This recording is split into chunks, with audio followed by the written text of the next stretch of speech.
ఆవాలు, ఆనియన్, పచ్చిమిర్చి, టమోటాలు బాగా ఫ్రై అయిపోయినాయండి. టమోటా, ఆనియన్, పచ్చిమిర్చి. ఇప్పుడు ముందుగా చేసుకున్న మసాలా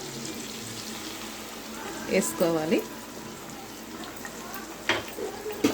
దీంట్లో ధనియాలు, ఆనియన్, టమోటా, చెక్క మొగ్గ, కొబ్బరి ముక్కలు, కొంచెం జీడిపప్పు పలుకులు వేసుకున్నా. దీన్ని పేస్ట్ చేసుకున్నా అండి. బాగా ఫ్రై అవుతుంది.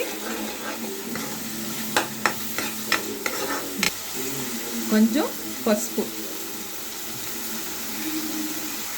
1 స్పూను కారం, 1 స్పూను సాల్ట్, ఇప్పుడు ముందుగా ఉడికించుకున్న ఎగ్స్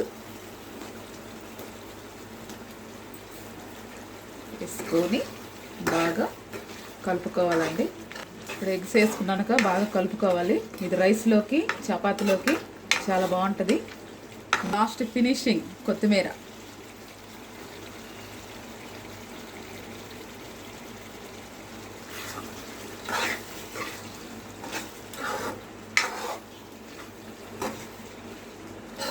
ఎగ్ కర్రీ రెడీ అయిపోయిందండి.